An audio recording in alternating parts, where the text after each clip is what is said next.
Alright, welcome back to the channel. And this week we have a very simple video for you. I'm just going to be painting some non-metallic metal-ish gold with some contrast paints and a couple layer paints. This is something I've been wanting to try, and so this is essentially my first attempt at it. I've done a very tiny bit of dabbling before this, but basically my first attempt.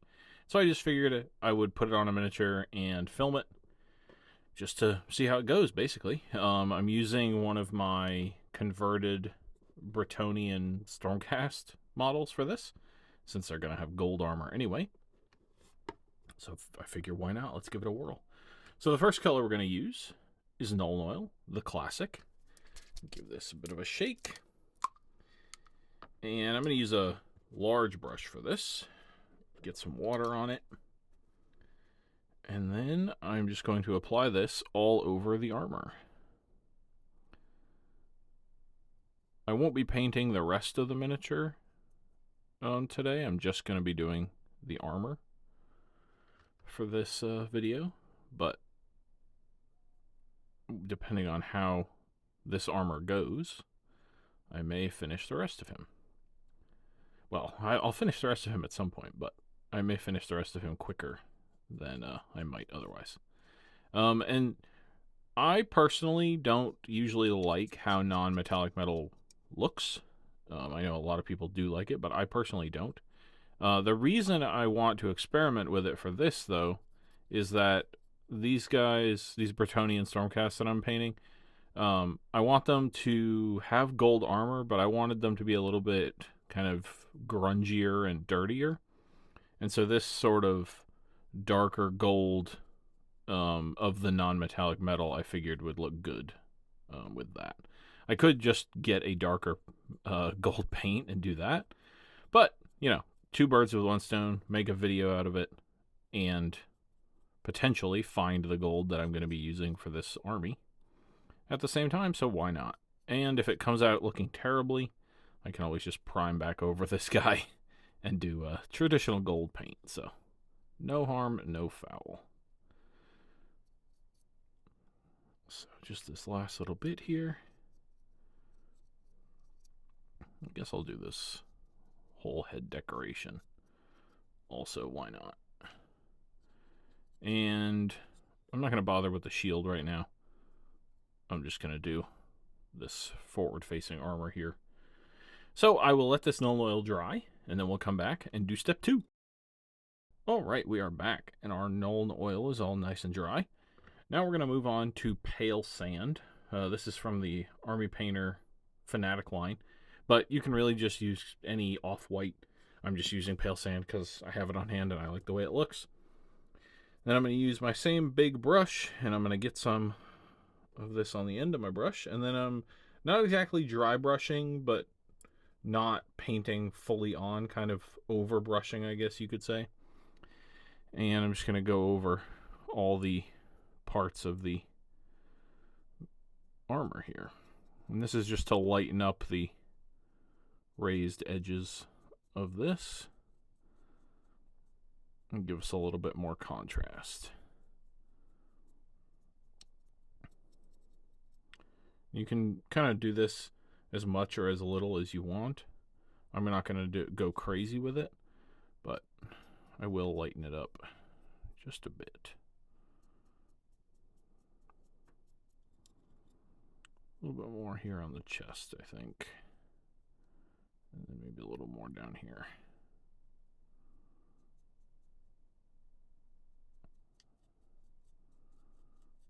All right. Get some over here and in there. All right, so as you can see, that lightened it up just a little bit, gives a little more contrast. I'll let that dry. It won't take very long, but I will let it dry nonetheless. Then we'll come back and do step 3.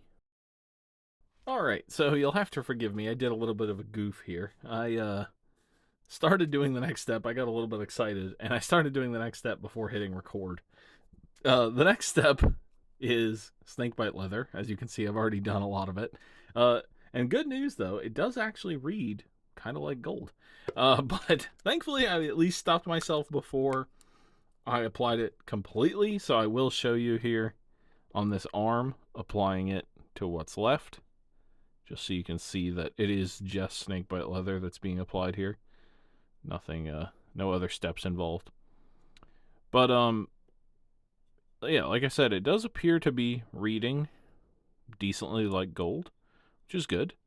I tend to find that with non-metallic metal, when I look at paint jobs that use it, a lot of the time, if you stare at it for a long time, you can, not even for a long time, but if you really pay attention to what you're looking at, you can sort of realize that you're not looking at metallic paint, you're looking at browns or blues or greens or whatever they've used to pull off their non-metallic look.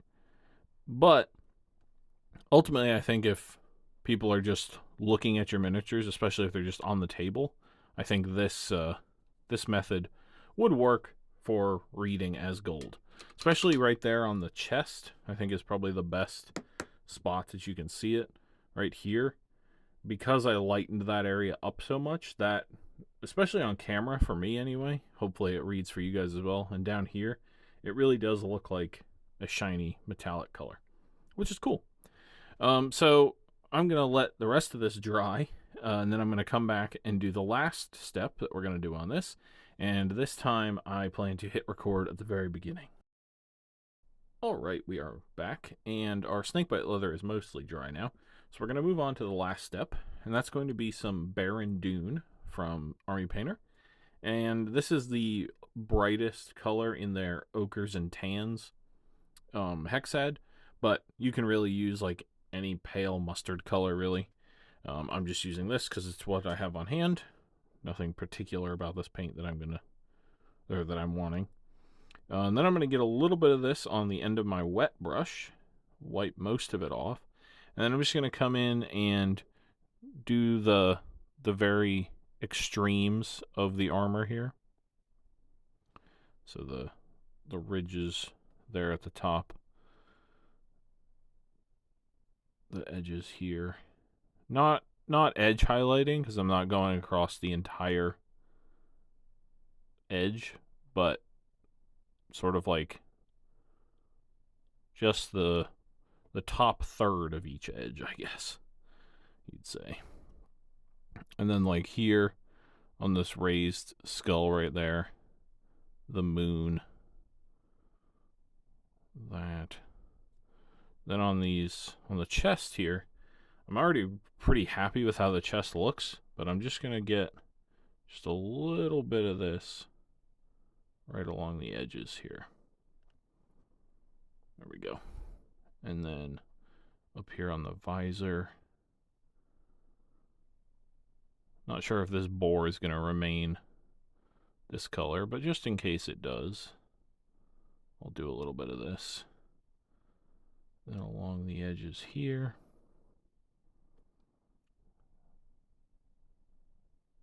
And this is really just to kind of give some extra pop and make it seem like light is reflecting off the gold that you're trying to mimic here.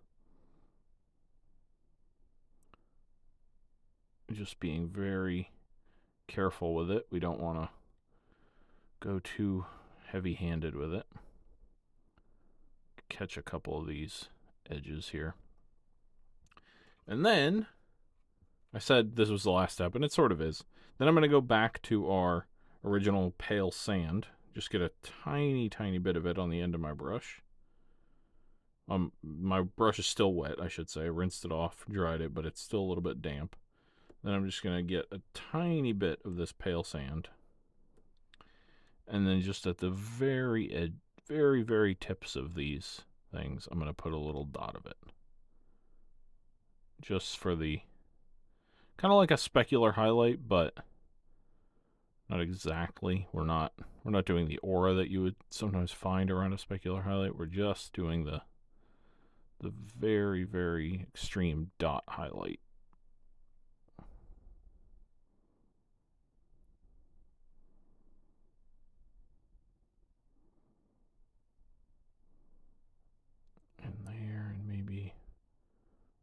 here.